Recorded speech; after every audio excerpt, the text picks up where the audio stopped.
Hello friends, hi, नमस्कार। Welcome to my YouTube channel let's do and learn. मैं रूपाली आप सभी का अपने यूट्यूब चैनल में बहुत बहुत स्वागत करती हूं। और आप सभी से हाथ जोड़कर रिक्वेस्ट है कि जिन्होंने अभी तक हमारे चैनल को सब्सक्राइब नहीं किया है, आप सब प्लीज़ हमारे चैनल को सब्सक्राइब करें और हमारा भी सपोर्ट करें।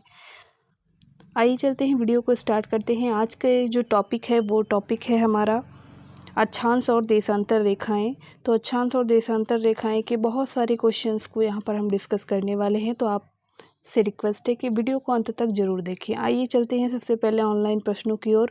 पहला क्वेश्चन है, विश्व तब होता है जब सूर्य ऊर्ध्वाधर डैश के ऊपर होता है। तो कब होता है? तो जब ये भूमध्य रेखा के ऊपर होता है तब विषुव बनता है। अगला क्वेश्चन है, सूर्य भूमध्य रेखा पर ऊर्ध्वाधर कब चमकता है? तो इसका सही आंसर है वर्ष में 2 बार। कितनी बार? तो वर्ष में 2 बार ऊर्ध्वाधर चमकता है। अगले क्वेश्चन पर मूव करते हैं। अगला क्वेश्चन है हमारा ऑफलाइन क्वेश्चंस की ओर चलते हैं। पहला क्वेश्चन है यहाँ पर, रेखांश के प्रत्येक डिग्री के लिए किसी जगह के स्थानीय समय में ग्रीनविच समय से कितना अंतर होता है? 2 मिनट का, 4 मिनट का, 6 मिनट का या 8 मिनट का? सही आंसर होगा ऑप्शन नंबर बी, 4 मिनट का अंतर होता है। ऑप्शन नंबर बी यहाँ पर राइट आंसर होगा। आइए इसका थोड़ा डिटेल यहाँ पर जानते हैं। तो पृथ्वी के दोनों ध्रुवों को जो मिलाने वाली रेखा होती है उसको हम क्या बोलते हैं? तो देशांतर बोलते हैं। और प्रत्येक देशांतर को क्या कहते हैं? इसका एक अर्धवृत्त होता है और अपने सह देशांतर के साथ ये मिलकर क्या बनाती हैं? तो पूर्ण, यानी सह का मतलब अपने जैसे ही, तो वैसी दोनों लोग जब मिलती हैं तो क्या बनाती हैं? पूर्ण वृत्त बनाती हैं, जो पृथ्वी को 2 बराबर भाग में विभाजित करती हैं। इनकी कुल संख्या कितनी है? तो 360 है। और पृथ्वी अपने अक्ष पर एक चक्कर लगाने में 24 घंटा समय लेती है। इसका अर्थ यह है कि 24 घंटे में 360 डिग्री ये घूम जाती है। इस प्रकार प्रत्येक 15 डिग्री पूरा करने पर यह लगभग 1 घंटे का समय लेती है, अथवा 4 मिनट का समय प्रत्येक डिग्री को पूरा करने में लगता है। ग्रीनविच से प्रत्येक अंश पर 4 मिनट का अंतर वहाँ पर होता है।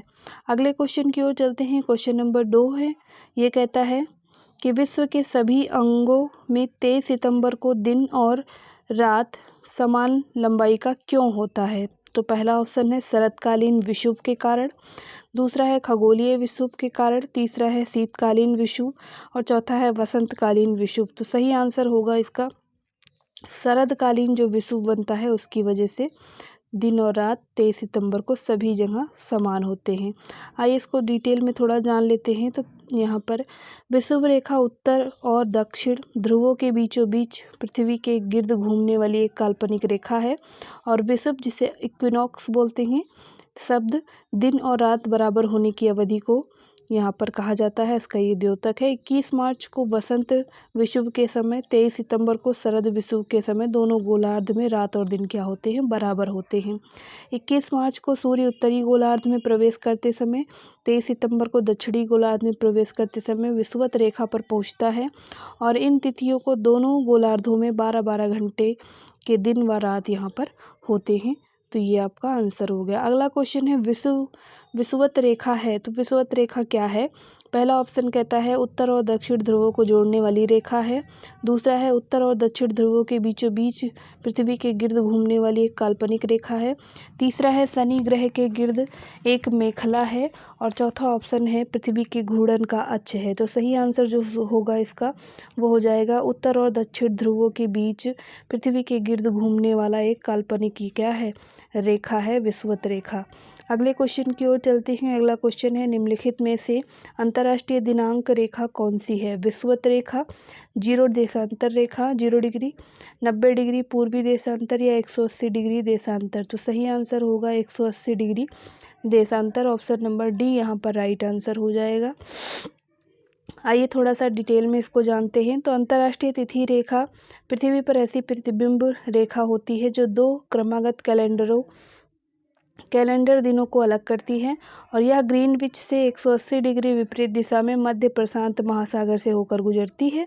और जो उल्लेखनीय है कि यहाँ पर जो कोई स्थल भाग पड़ता है इसे मोड़ दिया जाता, जब कोई यहाँ पर कोई स्थल भाग आता है तो इसको मोड़ दिया जाता है। और 180 डिग्री देशांतर पर पूरब से पश्चिम जाने पर एक दिन कम हो जाता है, जबकि पश्चिम से पूर्व जाने पर एक दिन क्या हो जाएगा, आगे हो जाएगा, बढ़ जाएगा।